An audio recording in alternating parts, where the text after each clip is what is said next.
तुमने टोक दिया है तो हम किसी अपशगुन को न्योता नहीं देंगे। हम यहीं विश्राम करेंगे।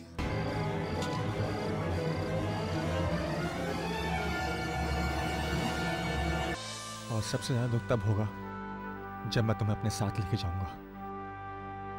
आगे जाके ये जंगल और भी भयानक और मायावी हो जाएगा। हमारे विचार के अनुसार ये वही युवराज है जिसकी हमें सूचना मिली थी, परंतु ये पता लगाना है कि ये जीवित है या मृत्यु पा चुका है। हमारे गांव में कुलदेवी का मंदिर पूरब की दिशा में है और आप पश्चिम की दिशा में जा रही हैं। अरे हाँ चंदा, वो कुलदेवी को याद करते करते पता नहीं मैं इस तरफ कैसे आ गई। भले ही आपका सौतेला पुत्र भानु प्रताप अपना सर पटक पटक कर अपने प्राण ही क्यों न त्याग दे, परंतु वो वनराज का कुछ नहीं बिगाड़ सकता। ये तुम्हारा भाई मानव के रूप में एक दानव है। यदि आपका व्यवहार ऐसा ही रहा तो इस गांव की प्रजा से आपको सम्मान तो क्या धिक्कार भी नहीं मिलेगा। महारानी ऐसी है नहीं जैसा सबको दिखाती है। गांव वालों के सामने कितना दानवीर बनती है महारानी, तो फिर आखिर महारानी होके जंगलों में क्या कर रही थी? अवश्य महारानी के कर्मों से तंग आकर ही महारानी उसे महल से निकाला होगा। राम राम राम राम। बुढ़ापा में मेरी ये दुर्गति होगी, मैंने कभी सोचा भी न था बेटी। ये सब सुनने से पहले ये भगवान तूने मुझे उठा क्यों न लिया? मुझे उठा ले प्रभु।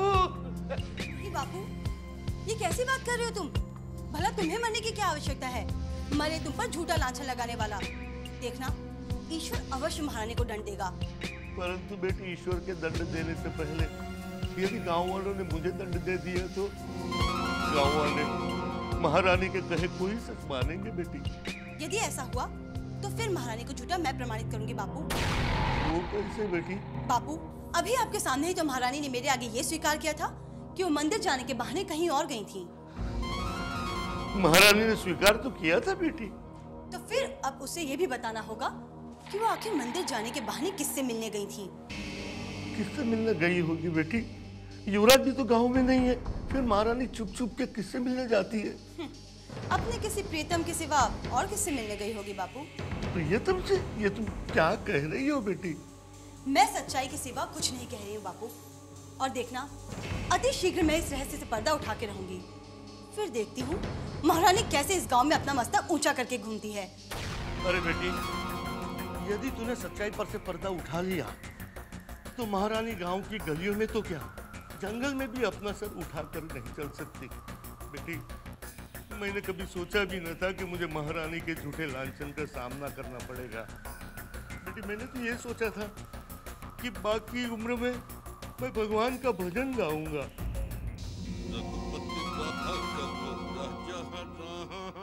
पतित पावन सीताराम, रघुपति राघव राजा राम, पतित पावन सीताराम, पतित पावन। भैया, अरे अभी अभी तो भगवान का नाम लेना शुरू किया था, तूने आके मुझे टोक दिया। ऐसे ही बेसुरा होकर गला फाड़ते रहे ना बिल्लू भैया, तो भगवान प्रसन्न होने की जगह क्रोधित हो जाएंगे और ऊपर से तुम ये जानने से वंचित रह जाओगे कि हमारे गांव की मिट्टी के सम्मान के साथ क्या खिलवाड़ हो रहा है। क्या बात करते हो? हमारे गांव की मिट्टी के सम्मान के साथ खिलवाड़ हो रहा है? बिल्लू के रहते हुए ये घोर अपराध करने की चेष्टा किसने की है? महारानी पद्मावती। उन्होंने क्या किया है? ये पूछो क्या नहीं किया। आजकल महारानी के माथे पर प्रेम रोग का भूत सवार है और चुपके से मंदिर जाने के बहाने अपने किसी प्रेमी से मिलने जाती है। हमारे रहते हुए ऐसा नहीं हो सकता है। क्या मतलब? मेरा मतलब है कि इस गांव की स्त्री अपनी गांव की इज्जत के साथ खिलवाड़ नहीं कर सकती है। स्त्री की छोड़ो, महारानी की सोचो। पकी उम्र के इस मोड़ पर महारानी कैसे पथभ्रष्ट हो गई? पथभ्रष्ट हो गई? अरे महारानी को पथभ्रष्ट होना ही था तो गांव के किसी पुरुष के साथ पथभ्रष्ट होती। ये तो बताओ कि कौन है वो भाग्यवान पुरुष जिसने महारानी का दिल चुरा लिया? यही तो अब तक पता नहीं चला। एक बार पता चल जाए तो मैं सारे गांव में सूचना फैला दूंगा और फिर देखना महारानी पे सारे गांव वाले थू थू करेंगे। भैया, महारानी पहले पहले हम पर भी डोरे डालने की कोशिश कर रही थी, लेकिन हमने घास नहीं डाली, इसलिए उसने निराश होकर किसी और का हाथ पकड़ लिया। परंतु वो दूसरा है कौन? देखो बिल्लू भैया, तुम कुछ काम काज तो करते हो नहीं और जंगल में और गांव में फिरते रहते हो। तुम एक ही तो हो जो उस आदमी का पता लगा सकते हो। अरे ये तो हमारे बाएं हाथ का खेल है। हमने तो धरती के अंदर गड़े हुए प्रेमियों को भी खोज निकाला है। लेकिन एक बात बताओ कुंदन भैया, इस बात का पता वनराज को चला है क्या? अरे जब वनराज को अपनी माँ के इस दुस्साहस का पता चला तो बड़ी महाभारत चढ़ गई थी और वनराज गांव छोड़ के चला गया। समझा, इसीलिए आजकल वनराज दिखाई नहीं दे रहा है। मैं भी सोचूं कि वनराज अपना मुंह छुपाए कहाँ घूम रहा है। अब वनराज दिखाई पड़ेगा भी नहीं। माँ के बुरे कर्म से व्यथित होकर वो गांव छोड़ के ही चला गया। गांव छोड़ के चला गया? राम राम राम राम राम राम, कैसा घोर कलयुग आया है। अरे सतयुग में तो माँ को ईश्वर समझ के पूजा जाता था और आजकल की माँओं ने तो लुटिया ही डुबो दी है। हमें क्या, जो जैसा करेगा वैसा भरेगा। तुम अपने धूर्त नेत्र महारानी के ऊपर जमाए रखो और पता करो कि चुपके से महारानी किससे मिलने जाती है। चिंता मत करो कुंदन भैया, बिल्लू के ये चक्षु महारानी तो क्या, उसकी परछाई का भी पीछा करते हुए नजर आएगी। वाह, मित्र हो तो तुम्हारे जैसा। तो अब मैं चलता हूँ। जय रघुनंदन। जय रघुनंदन। मूर्ख कुंदन क्या जाने, हमें कह रहा है कि महारानी पर दृष्टि रखना, लेकिन महारानी तो हमारी दृष्टि में बसी है। रघुपति राघव राजा राम, पतित पावन सीता राम। नेत्र गड़ाए रखना। अरे सखियों, महारानी पर तो मेरे नेत्र अब दिन रात गड़े रहेंगे।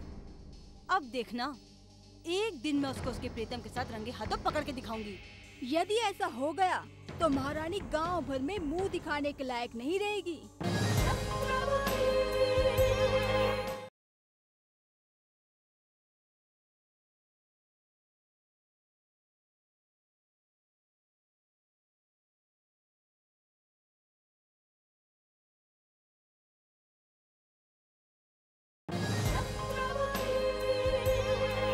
यदि ऐसा हो गया तो महारानी गांव भर में मुंह दिखाने के लायक नहीं रहेगी। अरे गांव की छोड़ो, अब तो महारानी पूरे संसार में अपना मुंह छुपाए फिरेगी। हे भगवान, प्रेम रोग पालने से पहले महारानी अपने पुत्र वनराज को तो पाल पोस कर स्वयं के पैरों पर खड़ा कर देती।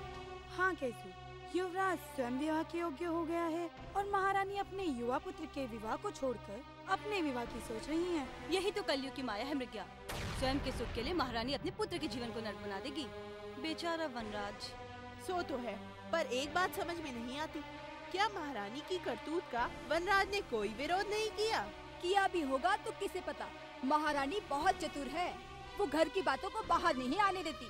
अथवा हो सकता है युवराज को अभी तक अपनी कलयुगी माता के दुष्कर्मों का पता ही न हो। वनराज को सब पता है। क्या वनराज को सब पता है?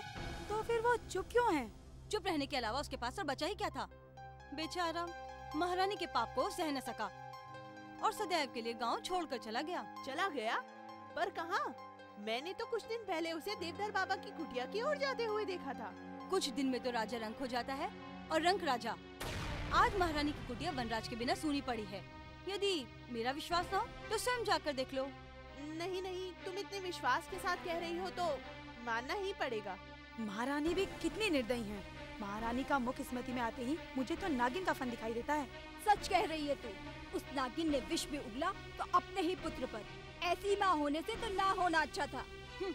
बस एक बार पता चल जाए कि महारानी का किशन कन्हैया कौन है, फिर देखना महारानी और उसके किशन कन्हैया को जूतों का हार पहना के उनकी बारात न निकलवा दी ना तो मेरा नाम भी चंदा नहीं।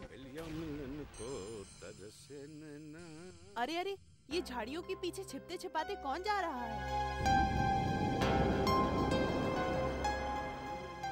चलो चलो देखते हैं। हाँ चलो चलो। चलो देखते हैं। हाँ देखते हैं।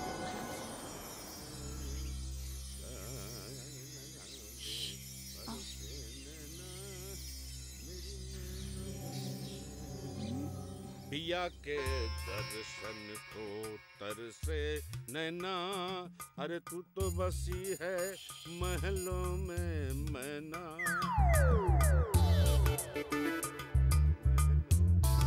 मैना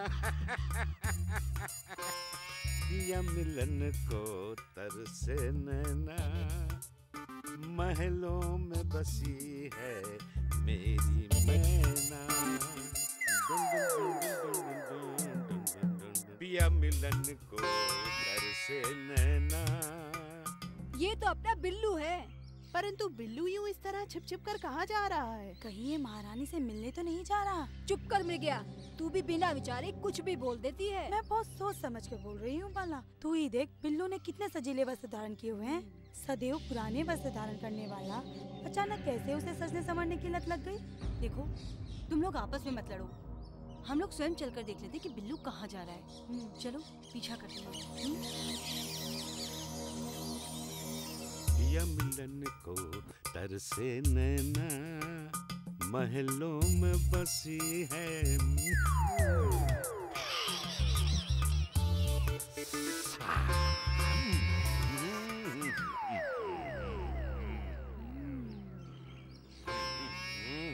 देखा, बिल्लू महारानी के कुटिया के द्वार पर पहुंच गया। मैंने सच ही कहा था। हाँ, लगता तो सच ही है। लगता नहीं, ये साक्षात नेत्रों से देखा गया सत्य ही है। अवश्य दाल में कुछ काला है, नहीं तो बिल्लू इस प्रकार महारानी के घर छुपते छुपाते नहीं आता।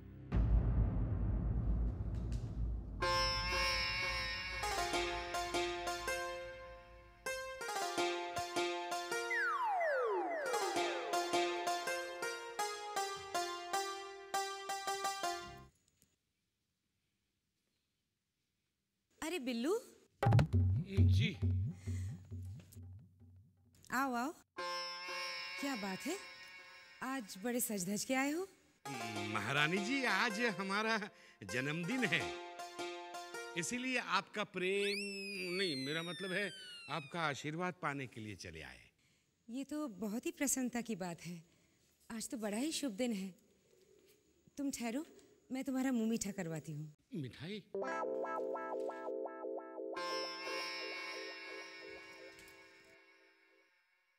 ये लो बिल्लू, मुंह मीठा करो।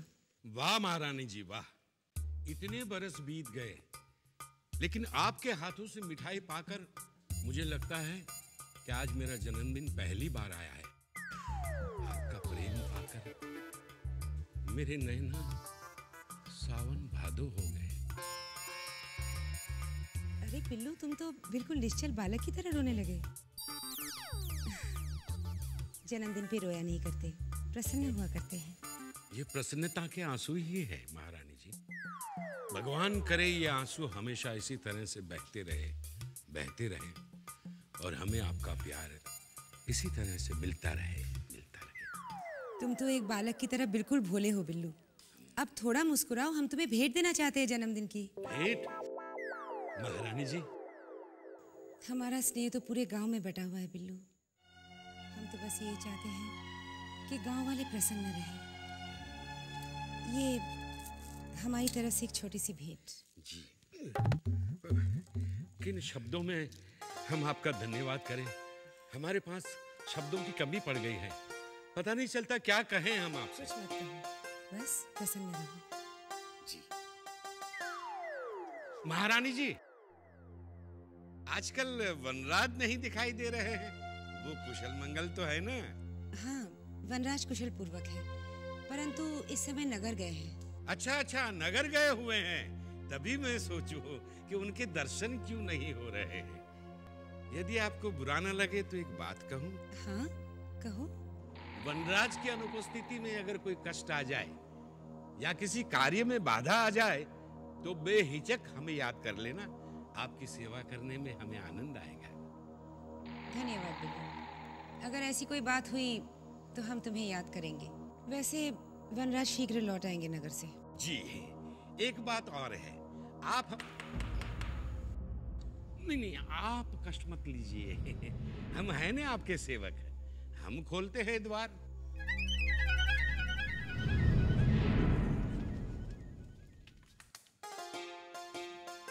अरे बिल्लू तुम यहाँ? हाँ। महारानी जी भीतर है ना? पधारिए पधारिए पधारिए। प्रणाम महारानी जी। खुश रहो कस्तूरी, आओ बैठो। मेरे लायक कोई सेवा हो तो बताइए ना। नहीं बिल्लू, कस्तूरी वैसे भी इतनी सेवा कर देती है कि किसी और की सेवा की कोई आवश्यकता नहीं है। अब तुम जाओ, हमें कस्तूरी से कुछ व्यक्तिगत बातें करनी है। जी महारानी जी, कल मैं फिर आऊंगा। हो सकता है मेरे लायक कोई सेवा निकल आए। जय राम जी की। आओ कस्तूरी।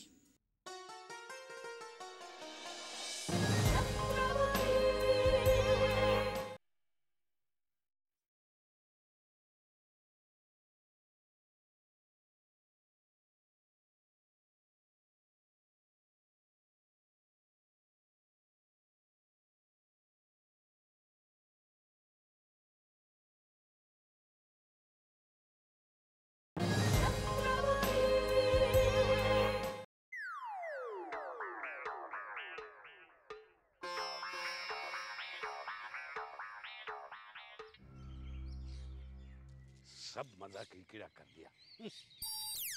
लो, किशन कन्हैया आ गया अपनी राधा से मिलके। सब तैयार हो जाओ। ये कर्म जली कस्तूरी न जाने कहां से बीच में टपक पड़ी। थोड़ी देर से आती है तो हो सकता है अकेले में महारानी जी मेरा प्रेम स्वीकार कर लेती। चलो, सब सजना सवरना बेकार हो गया। कोई बात नहीं, ये महामूल्यवान भेंट तो मिल गई। चलो। महारानी का प्रेम नहीं मिला तो क्या हुआ? इतनी मूल्यवान भेंट किसको मिलती है? बिल्लू।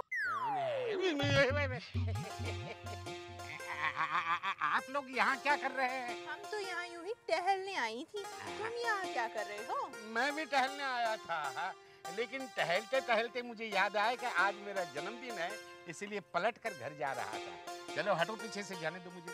क्यों झूठ बोलता है बिल्लू? ये क्यों नहीं कहता कि तू महारानी के पास गया था, परंतु कस्तूरी ने आकर तेरा सारा खेल बिगाड़ दिया? खेल बिगाड़ दिया? अरे खेलना कूदना तो मैंने बचपन में ही बंद कर दिया था। चलो हटे पीछे से, मुझे जाने दो आगे। बिल्लू, पहले ये तो बताओ महारानी ने तुम्हें क्या भेंट दी है, और वो भी किस खुशी में दी है? देखो देखो देखो देखो, हाँ क्या भेंट दी है। देखो मुझे गुस्सा मत दिलाओ, एक बार गुस्सा हो गया ना तो मैं क्या कर डालूंगा मुझे पता नहीं। जब तक शांत हूँ ठीक हूँ। मैं बचपन में जब अखाड़े में जाता था तो मेरे गुरु ने कहा था कि लड़कियों के मुंह मत लगना, इसलिए मैं शांत होकर अपनी दिशा की तरफ जा रहा हूँ। रघुपति राघव राजा राम पतित पावन। बेचारा बिल्लू धूम दबाकर भाग गया। भागता नहीं तो और क्या करता? उसके मन में चोर जो छिपा है। बेचारा हमें मन ही मन कोस रहा होगा। अरे हमसे भी ज्यादा तो वो उस कस्तूरी को कोस रहा होगा। बेचारे के सारे परिश्रम पर पानी जो फेर दिया। क्या बात है महारानी जी? आपके नेत्र क्यों भर आए? कुछ नहीं महारानी जी, आपकी सेवा करते करते आपके बारे में बहुत कुछ जान गई हूँ मैं। आपकी कोई भी बात मुझसे छुपाई नहीं छुप सकती। कस्तूरी, मेरे पास वनराज की चिंता के सिवा और बचाई क्या है? जब जब तुझे देखती हूँ मुझे उसकी अधिक याद आने लगती है। पता नहीं उन घने जंगलों में कहाँ कहाँ भटक रहा होगा मेरा लाल। महारानी जी, वनराज अबोध बालक नहीं है। वो हर परीक्षा में खरा उतरेगा। अस्त्र शस्त्र चलाने में उसके जैसा निपुण कोई नहीं है। तो फिर आपको किस बात का भय है? भय तो मुझे किसी भी बात का नहीं है कस्तूरी।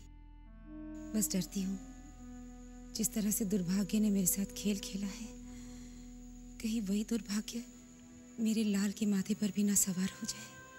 वनराज ने दुखों के अलावा और देखा ही क्या है? कोई दुर्भाग्य वनराज का कुछ भी नहीं बिगाड़ सकता है। महारानी जी, माँ की प्रार्थनाएं पुत्रों पर सदा कवच बनकर रक्षा करती रहेगी। ये मेरा ही नहीं बल्कि मेरे बाबा का भी विश्वास है। देवधर बाबा के विश्वास से ही तो हमारे मन को भी इतना बल मिला है कस्तूरी, वरना बेटे से बिछड़ जाने के बाद हम तो कब के टूट चुके होते। भले ही हमारा बेटा एक वीर योद्धा है, परंतु एक माँ के लिए उसका बेटा अबोध ही रहता है।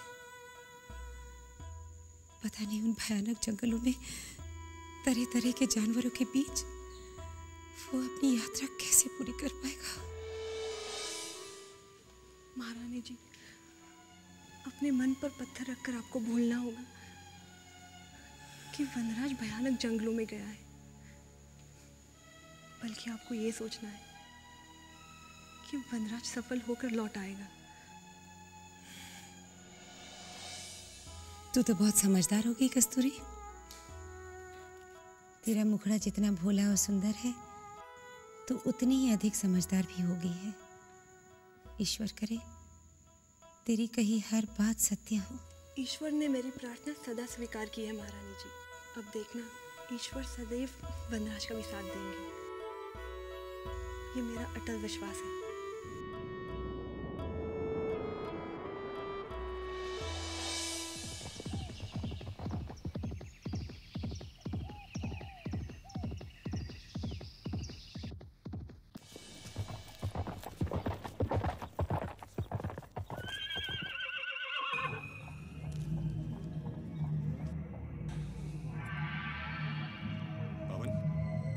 ये कहाँ आ गया हूँ? लगता रास्ता भटक गए। यहाँ कोई मनुष्य तो क्या पशु भी दिखाई नहीं दे रहा।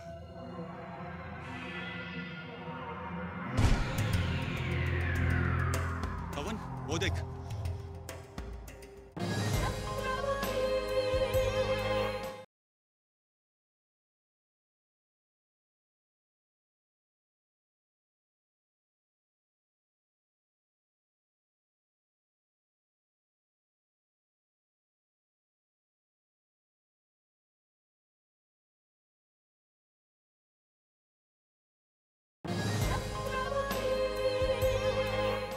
पवन, वो देख, कोई मनुष्य दिखाई दे रहा है। ओ पथिक, पथिक! लगता है उसे हमारी आवाज नहीं आ रही। चलो उसके पास चलते हैं।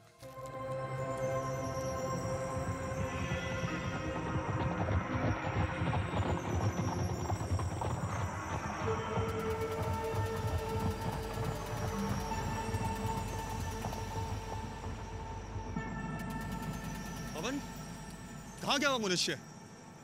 अभी तो यहीं था।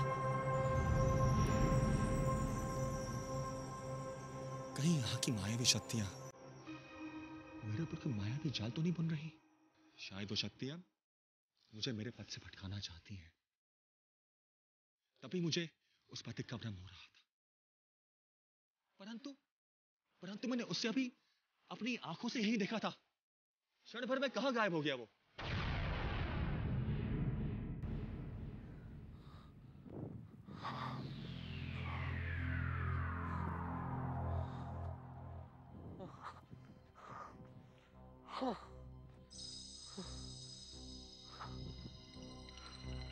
समझ में नहीं आता कि जाएं तो जाएं कहां।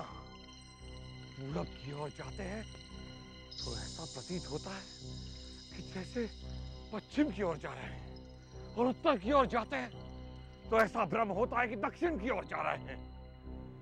पंडित रुद्रनाथ ने सही कहा था कि रूपनगर का मार्ग अत्यंत कठिनाइयों से भरा है। लगता है इसीलिए आज तक जितने राजा महाराजा चंद्रमुखी को मिलने गए होंगे, या तो इन भूल भुलैया में भटक कर लौट चुके होंगे, या यहाँ की मायावी शक्तियां उन्हें निगल गई होंगी। लेकिन हमारा नाम भानु प्रताप सिंह है, और हम चंद्रमुखी को मिले बिना यहाँ से लौटेंगे नहीं। जाएं तो जाएं कहां?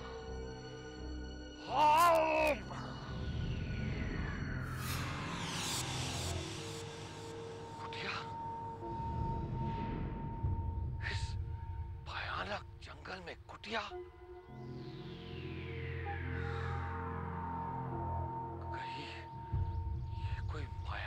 कुटिया तो नहीं, हमें प्रतीत होता है कि अवश्य ये कोई मायावी कुटिया है, क्योंकि जिस जंगल में कोई पक्षी, कोई पशु नजर नहीं आता, वहां कोई मनुष्य आकर एक कुटिया क्यों बनाएगा? देखना तो होगा कि इस कुटिया को बनाने का उद्देश्य क्या है।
जोरावर!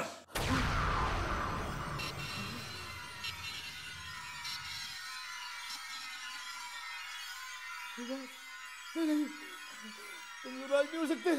तुम तो वही मायावी शक्ति हो। अब क्या लेने आई हो? इतना कष्ट तो दे चुकी हो। मारना मत, मारना मत, मारना मत। जोरावर! तुम किस कन्या की बात कर रहे हो और हमें देखकर डर क्यों रहे हो?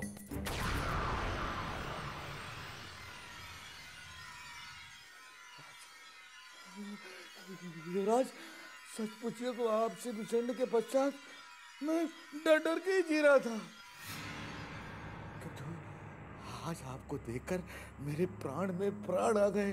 देवी माँ ने मेरी सुन ली और समय रहते हुए आपको भेज दिया, अन्यथा मैं यही कुटिया में अपने प्राण त्याग देता। युवराज, परंतु किसके आदेश से तुम वहां से गए? हम वहां सो रहे थे और तुम हमारे सैनिकों को लेकर वहां से छूमंतर हो गए। नहीं युवराज नहीं, हम आपको छोड़कर कहाँ गए? हम तो आपके दाएं बाएं पहरा दे रहे थे युवराज। अचानक वो एक बला की सुंदर युवती आई और हमें मूर्ख बनाकर बंदी बना लिया युवराज। बंदी बना दिया? और वो भी एक कन्या ने? मूर्ख, तुम सब एक कन्या से मात खा गए। तुम्हें तो चुल्लू भर पानी में डूब मरना चाहिए। यदि अलकापुरी में किसी को इस बात का पता चल गया वो तो हमारा मजाक उड़ाएंगे कि भानु क्या होने वाला सेनापति एक जंगली कन्या से मात खा गया। युवराज, हाँ, वो साधारण कन्या नहीं थी। हाँ, वो मायावी कन्या थी। हाँ, मायावी शक्ति।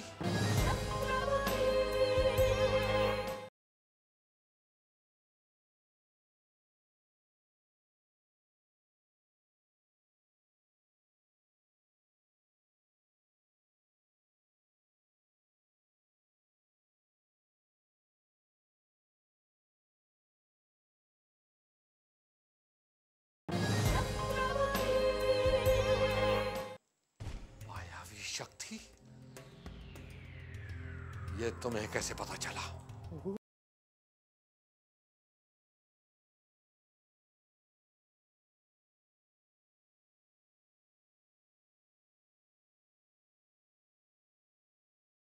समझाता हूँ युवराज, किंतु आप थोड़ा धीरज रखिए, थोड़ा शांत रहिए। मैं आपको सब समझाता हूँ।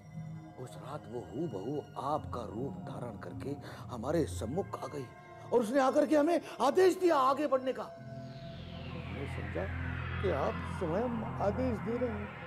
मैं अपने सैनिकों को लेकर आगे बढ़ता गया। फिर क्या हुआ?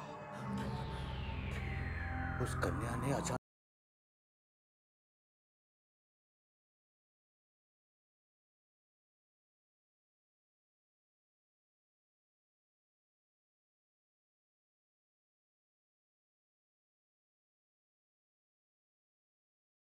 हमारे वो दो सैनिक कहाँ हैं?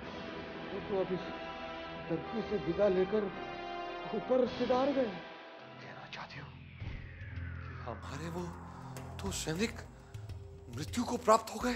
हाँ युवराज, दोनों को वो हाथी मानव खा गया। एक हाथी मानव आया, पहले एक सैनिक को ले गया, फिर आया, फिर वो दूसरे को ले गया। युवराज, आज मेरी बारी थी। अभी तक तो हमें चंद्रमुखी के महल की परछाई तक के दर्शन नहीं हुए और हमारे दो सैनिक मारे गए। कहीं तुम झूठ तो नहीं बोल रहे जोरावर? भगवान से तो अवश्य झूठ बोल सकता हूँ युवराज, किंतु आपसे कभी झूठ नहीं बोल सकता। युवराज, इससे पहले कि वो आदि मानव आकर मुझे अपना भोजन बना ले, मुझे यहाँ से छुड़ा कर कहीं दूर ले चली। अब तो उसकी भूख और तीव्र हो गई होगी। युवराज, मेरे साथ साथ कहीं आपके प्राण भी संकट में ना आ जाए। मुझे छुड़ा कर ले चलिए युवराज। घबराओ मत।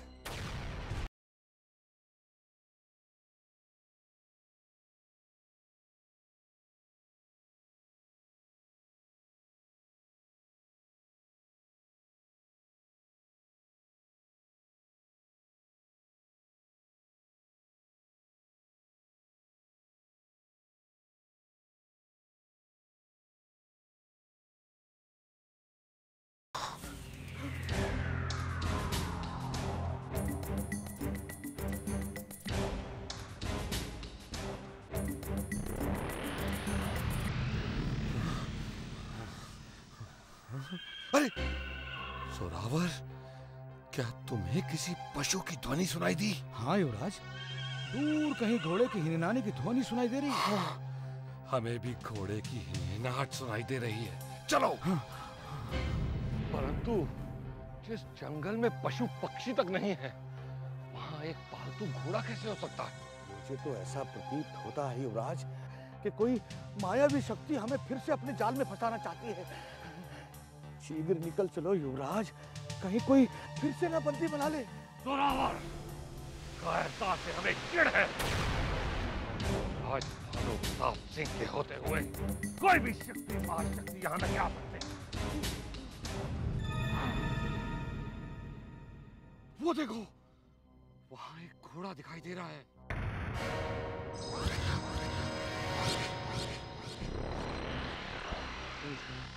तो घोड़ा रहा है युवराज, तो वो घोड़ा नहीं है। हाँ नहीं, घोड़ा नहीं है तो फिर क्या वो एक गधा है? चलो, हम आगे की सवारी उस घोड़े पर करेंगे। नहीं युवराज, ये अवश्य ही कोई मायावी शक्ति है जो हमें अपने जाल में फंसाकर बंधक बना लेना चाहती है।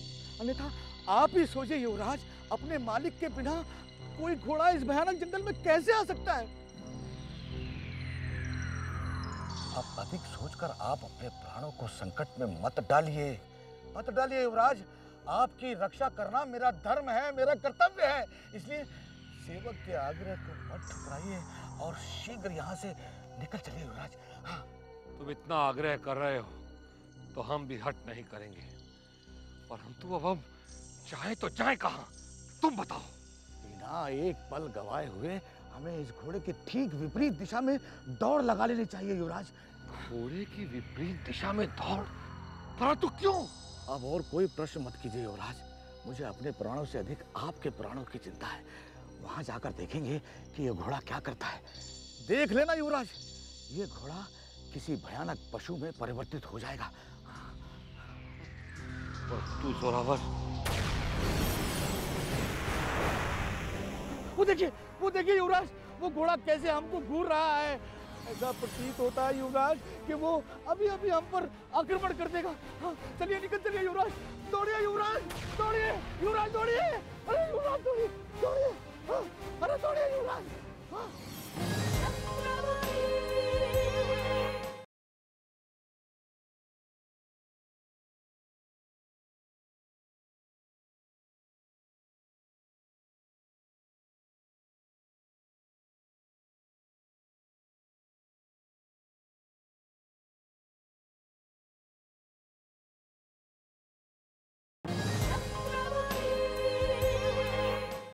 ये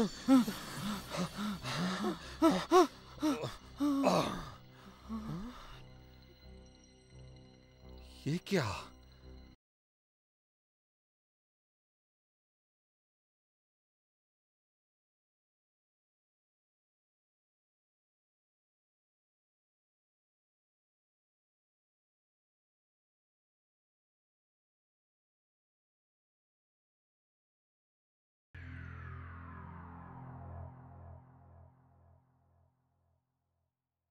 ये क्या? वो तो कोई घोड़सवार लगता है, और वो भी हमारी तरह साधारण मनुष्य दिखता है। हाँ युवराज, लगता तो साधारण मनुष्य ही है।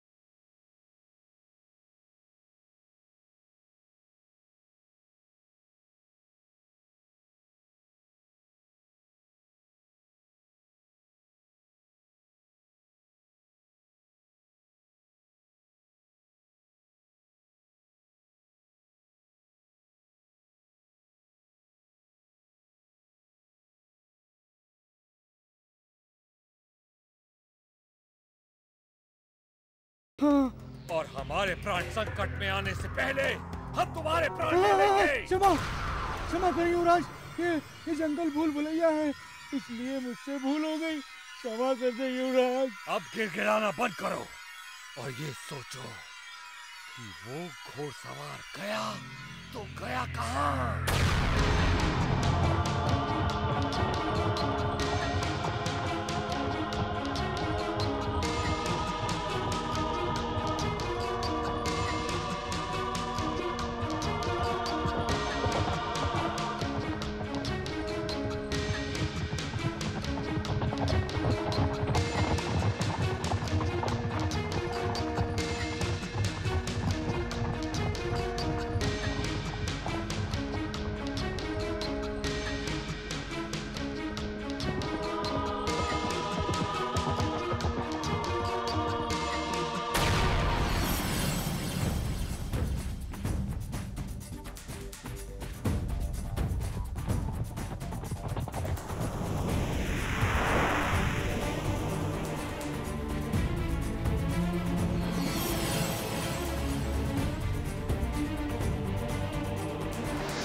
सामने क्यों नहीं आता?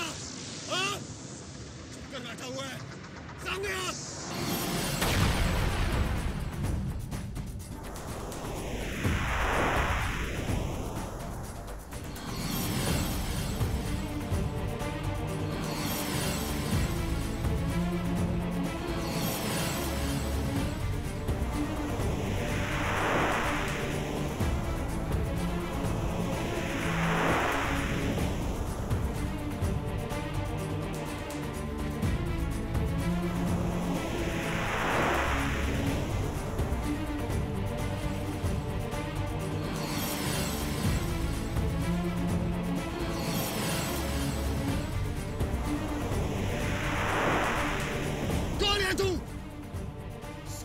सामने आओ! कौन है?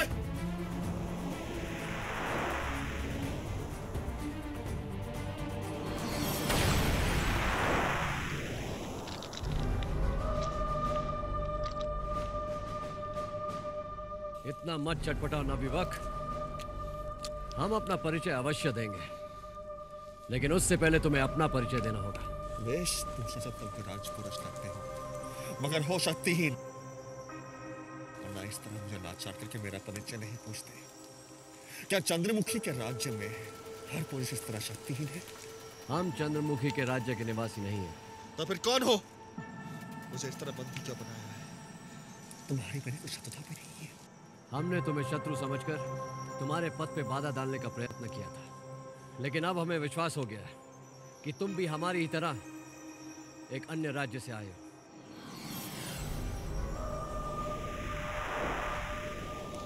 इसलिए तुम्हें मुक्त करते हैं।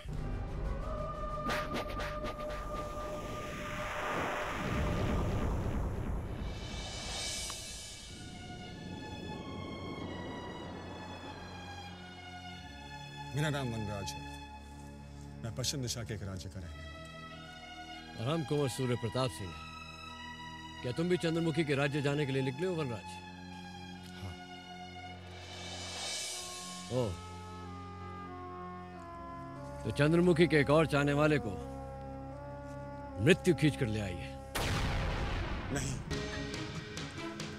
मेरा उद्देश्य चंद्रमुखी को पाना नहीं है, बल्कि कुछ और है।